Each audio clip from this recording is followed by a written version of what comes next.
Hi, welcome back to Cambridge Inside Out. I am Judy Nathans. And over here in this corner is Robert Winters. Hey there. And I do want to say, just for the record, because it's that tonight is the high school prom. It's going to be at the Museum of Science.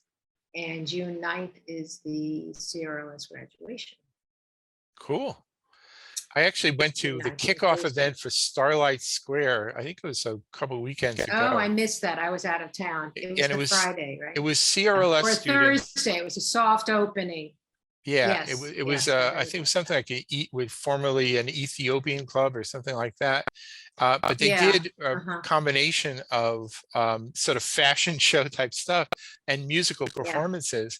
And I have to say, there was, I believe it was a Japanese young woman and a Japanese young man from the high school who played. He was on keyboards, she was singing. They were stunning. They were I mean, they were beyond great. I mean, I was up to that point, I was going, this is all right, it's all right. And at this point, it was like, I almost got weepy. It was so good. Oh, and now I actually have to find out who they are. Yeah. Well, we went up to them afterwards and said, look, you were astonishingly good. So do they normally play together? Is that this group? I really don't know anything about it. Well, they should if they don't now. Yeah. So anyway, I want to find out more about it. But okay, good. But those are CRLS students. Oh. Yeah. So, I know, and they've been through a lot because this senior year, they lost their junior year and half of their sophomore year. So. Yeah. Actually, it's sort of worth noting, not to get too COVID-y about this here, but the thing is the Memorial Day weekend, there were there were not only commencements that were happening for MIT we went and to Harvard. That's right. I knew there was something we did that was right. But then they also had makeup commencement events for 2020 and 2021 for both institutions. And on top of that, there was Boston Calling over across the river in Allston. That's right. And good weather and Celtics heading into the finals. That's right. And if ever you wanted to sort of have lots and lots of like super spreader events to really test. But they were mostly outside. It was all mostly outside. It's true.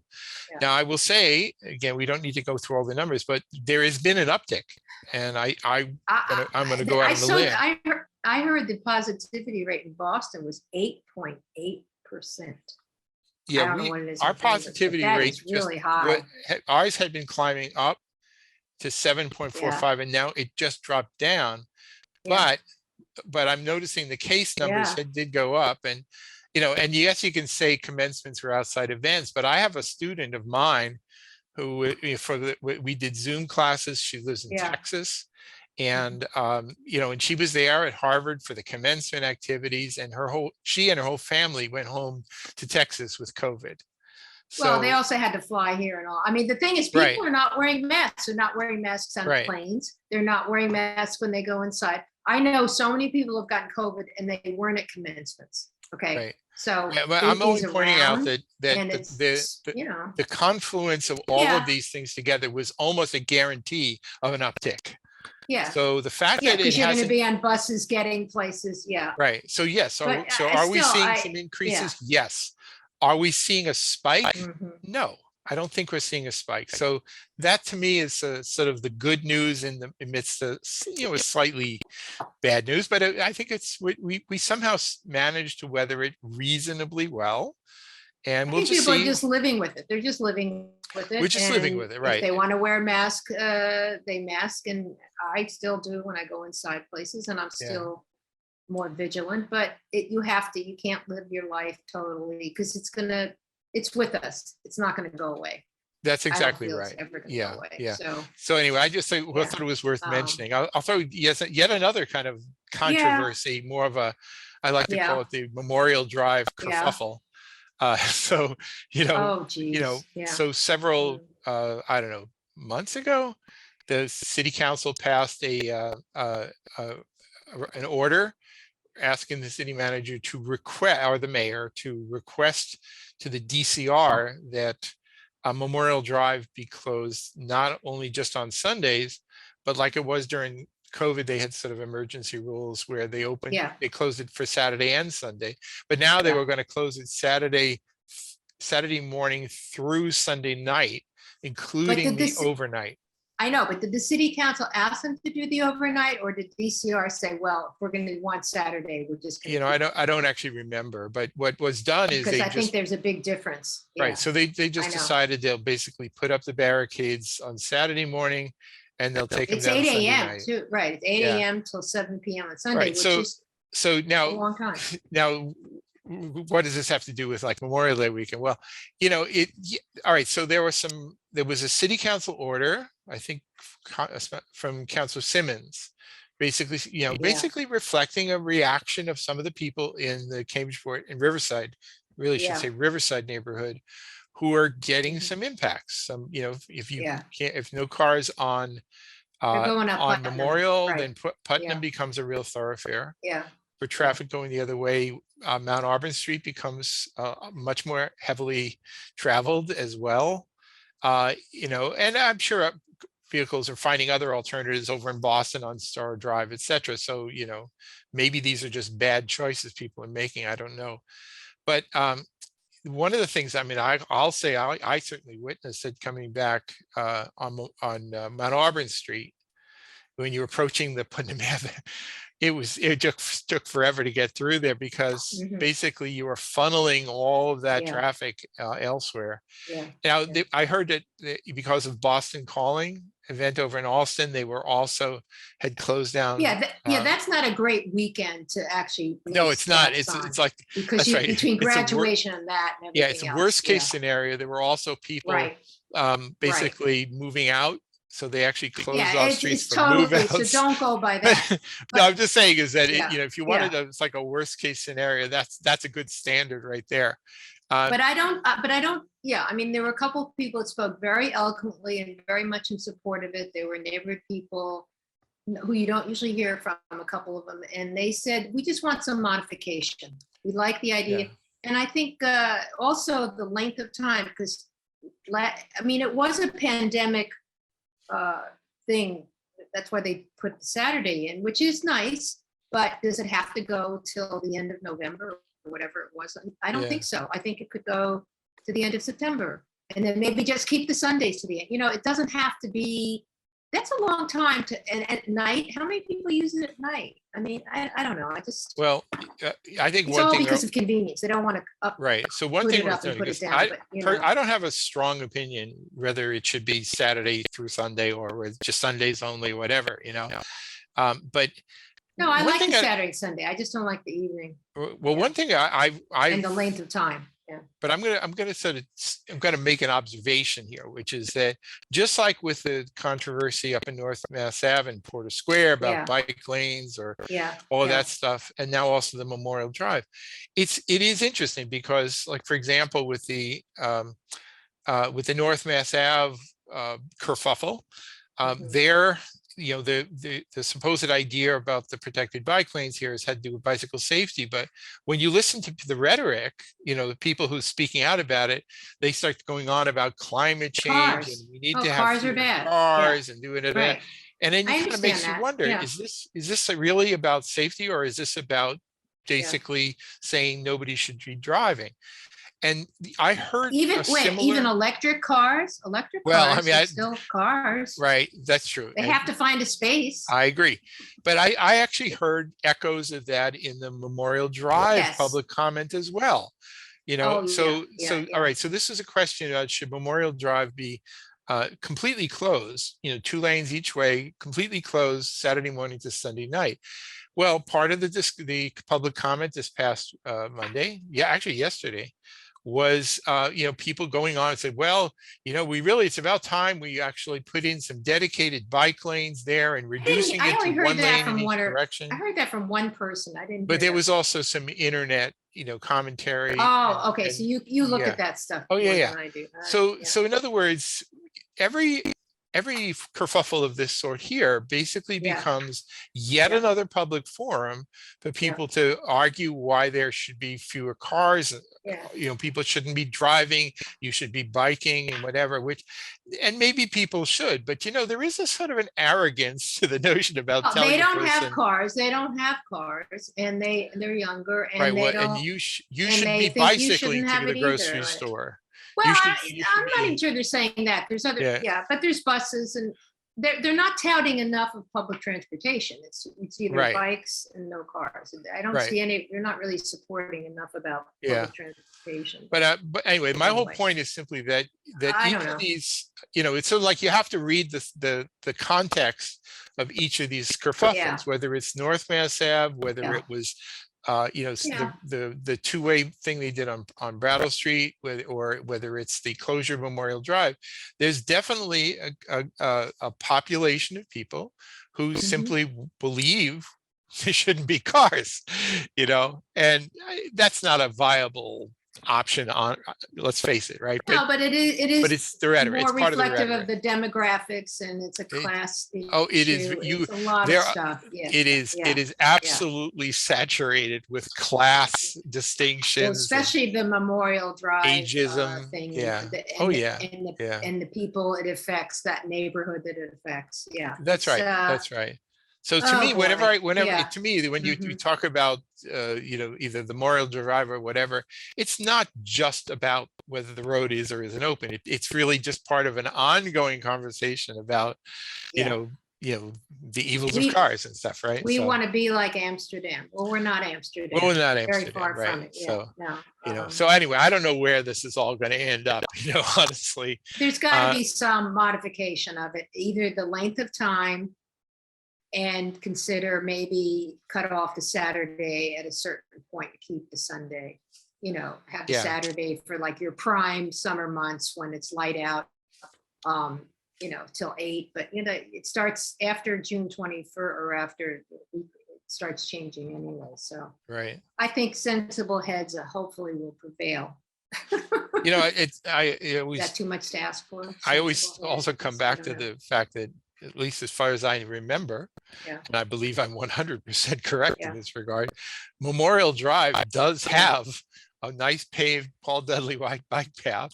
It does have green space on the grass going down to the river. It's not, you're talking about on the other side, not so much at the Harvard Square side. There's a certain section of it that's going to be redone that is not so nice for bikes. I mean, there are definitely some pinch points which are less ideal, but to me, you know, the having the surface, the asphalt surface of Memorial Drive is an addition to what already exists as a perfectly great bikeway. Well, yeah, I wouldn't. Have you seen the bikeway from the BU Bridge down to all the way down to Science Museum? They've redid that. That is a nice bikeway, and that's what they want to do. Oh yeah, for the other part of it. Right, and there's something to be said for walking without cars next to you. I mean, there is. I like that. Right, so there is definitely an aesthetic quality that's worthwhile. Absolutely. Right. It's not even aesthetic. It's senses. It's the senses that we. Well, I believe that's what aesthetic is all about, but that's not how the cars around you. So, anyway, so not that's to me, it's more visceral. But anyway, right. Now, one thing we talked about, I think, kind of in a preliminary way at our last program was there was a pending moratorium on development at Alewife, right?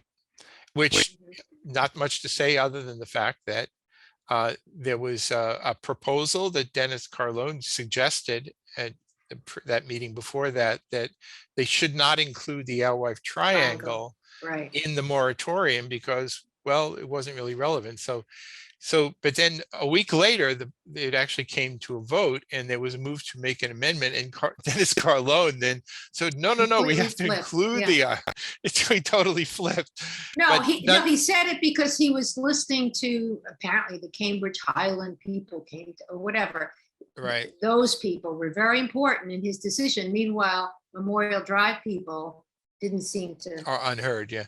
So but as much. I just but anyway, in the end it was a very close vote. It was 5-4 to exclude Yeah, the sub-districts, right. which included the I am triangle, so glad that, to keep to it me, that just was to the more important quadrangle. statement. Yeah, then, Yeah, yeah, and then once they yeah, did that, then I believe it passed unanimously. So there is a moratorium. And the only other thing I yeah, think worth mentioning about that is that, and again, it's not like I don't pay attention to civic affairs or yeah, planning things that are going on in the yeah, city. But if yeah. you ask me today, well, what does the city council want up there in that moratorium area? I couldn't answer that question.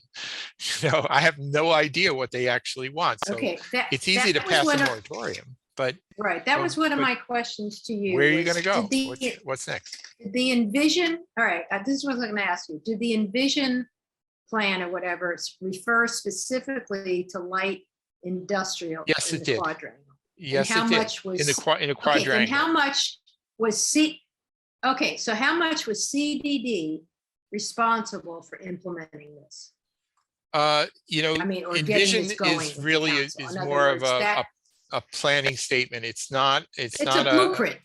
right, but it's not I know, an but execution plan. Now, what happened though is wasn't someone paying attention to that? Yeah, the yeah, politics shifts. Okay, so yes, there was a move toward quote light industrial and sort of job, entry level job producing yeah, activity, not necessarily maximizing residential population in the area. But yeah. then the politics has shifted toward the density crowd. So there are now more people sort of, who are advocating more for packing more housing into the area. So that leaves the whole Envision plan sort of in flux. So what do you want? You want light industrial? You want housing? Probably both, but the question is, They could have how had both. much? There were all those designs about a brewery. I remember seeing these Yeah. drawings Oh, about yeah. what, That's right. they could have done both. And there's already a little bit of, there's a lot of little Right, but there are Iggy's there, there's other stuff. right, but there are a few other factors. One is that there was this outside investment group started purchasing up the property in anticipation of doing something big, and then we do have a kind of a pattern over the last few years of basically kind of twiddling thumbs until a big player, and then all of a sudden, I know, it's like Mass and coming Main, up short. Normandy Twining I comes know. into Central Square, and then we had all this talk about K2 C2, and then we did nothing, and then Normandy Twining comes in, buys 21 properties. Yeah, so what's and next up with thing you that? know, we're making Mass and Main. So this is like they don't learn from their mistakes, or maybe because there's a changeover. It does just seem they have to be more preemptive, well, it does sometimes seem that the planning aspect of things is just it's like a chat group that we like to spend money, and this isn't free. I mean, we spend millions of dollars on these plans. Now, as I mentioned, and then it's just the other bit of shifting politics had to do with different perceptions about how to address housing issues. And so would there be people who said, no, why are you doing light industrial in the quadrangle? Don't you realize we could be putting in some high-rise residential buildings? So if that's what other people want, then that kind of is like throwing a monkey wrench into the previous planning exercise, because now different people want different things. One of the things that used to be the case, I think, with especially with our form of city manager government, there was a certain level of continuity from term to term to term. So there would be changes in personnel in the city council, but if you were moving toward developing certain areas in a sort of a thoughtful, timely way, whether it was University Park or whether it was North Point or what have you, there was a kind of a more of a long-term plan about it all. Now we seem to kind of just change our minds a little quicker, and the priorities shift, and we're sort of back to square one sometimes. So hallelujah, we got ourselves a moratorium. Wonderful. Where does it go? I don't know. I really don't know. All right. So actually, one other thing worth this is hardly what I would call controversial, but this is the month when the new trash toters are being delivered around the city. So the implementation started this week. A plan that's been in the works for a long time now, where I was starting this week so yesterday, I think it was Yeah. yesterday, or maybe even today. Yeah, So June on 6th to 24th. exactly. Yes, So yeah. right around the corner from me on Inman Street, I saw the trucks dropping off an enormous numbers of these trash toters. They had the little grease marker on them saying with the address, and they would drop off 4 of them here, 6 of them there, Oh, so 3 of they, them at least there. they had the address on it. Yeah. Okay. So they Yeah. had how many each one was going to get, and it was just like the street was just full of these things. We'll see. And honestly, since I go down these streets all the time, I have a Yeah, general sense about how many barrels would be typically are put out normally there. there. Yeah. And there seems actually to be more of these trash toters delivered than I typically remember seeing in trash barrels. So there may be a Wow. little bit of excess going on here, but I suspected that might be the case anyway. It'll be So interesting to see your observation of that, to see how many disappear into the backyards and how many. well, or they may call up Public Works and say, look, you've delivered 6 here, but honestly, you're just taking up space. Can you take a couple back or Yeah, something? but who's going to call? The property owner? Well, The that's the one renter? well, that's right. It really I should be know, the but property owner. I Yeah. think half of them didn't know this was happening. So that's Right. their Which is, fault. I But mean, actually, also, that's another matter worth mentioning. that's a which is big that issue. we We have 60% renters, which everybody's talking about. Well, who's managing those properties? They're not living in Yeah. them necessarily if they're, 4 or more. So we Yeah. have a public information officer, and we have actually we have multiple people even in multiple departments whose job is public information. But and I like these people a lot, but we somehow the cumulative effect is that we often do not get the information out to people effectively. well, they don't. The point is, you can't just send it to a household or to an apartment. You have to Right. go to the owner of the building. And I don't know what mechanism was used for that, because sometimes it's a phone call because they may not live in Cambridge. You know what I'm Yeah. saying? It's just like you've got to find out who's maintaining the property, who owns it, Right. who maintains it. Yeah. But You and can't again, just just send it out to the address. maybe this is one of the things that the new city manager can sort of like evaluate, and sort of, are we doing all that kind of outreach and information, recruitment, all of those things which involve your interaction between the city Right. government and the people of the city.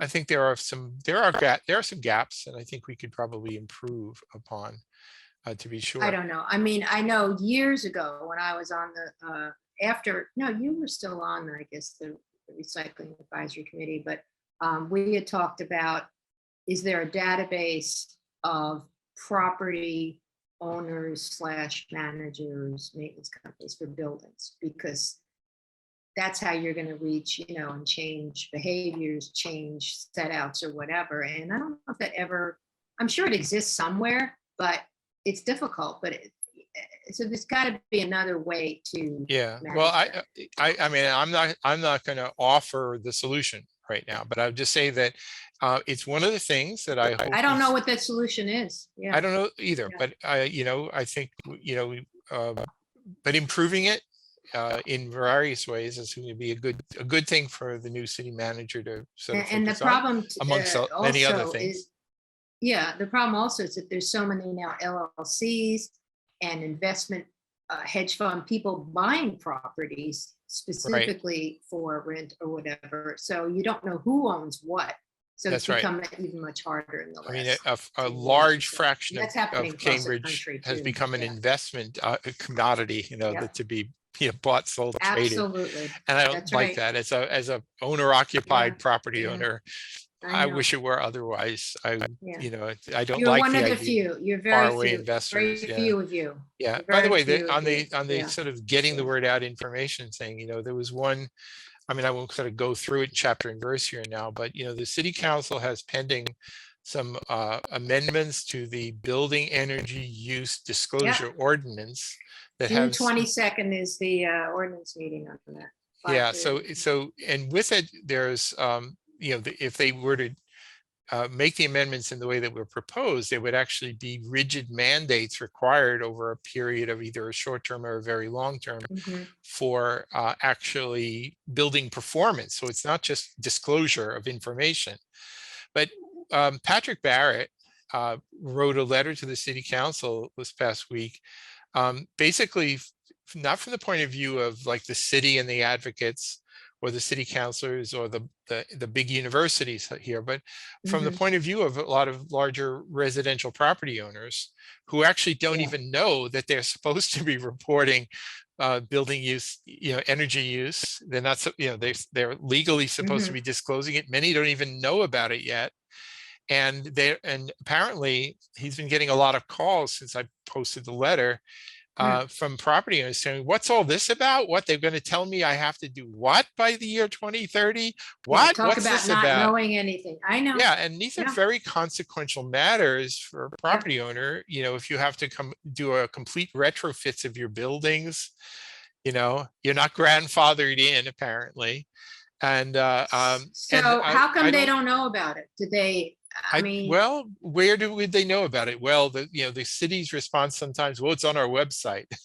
No, that doesn't work. See, they're stakeholders. See, it's the same thing that happened with the bike stuff. They're stakeholders, so they need to be consulted on this is going on, and we want your input. Right. So just like with and North you can't Mass just have it on the website or just like with North Massive bike lanes and elsewhere, people sometimes you could argue, well, maybe they should have known, but they don't know. No. And they find out afterwards, and then they react, and then we got our problem in a crisis. That's the nature. It's human nature in many ways. Yeah. How many people follow meetings like this. Yeah. I know. Yeah. So we only have a half a minute left. I know. I mean, I do my best to try and get information out there, but we all fall flat on this. And I just think if there's a nice priority, we have to sort of put a little more priority on. I hope our new city manager hears that. Okay. I hope so. I hope so. Yeah. Yeah. Definitely. So anyway, we're pretty much winding down here. So, happy summer, everybody, but we'll be back. We'll see you on June 21st. Couple weeks, June 21st, which will be the first day of spring, and see you then on Cambridge Inside Out. Spring. All right.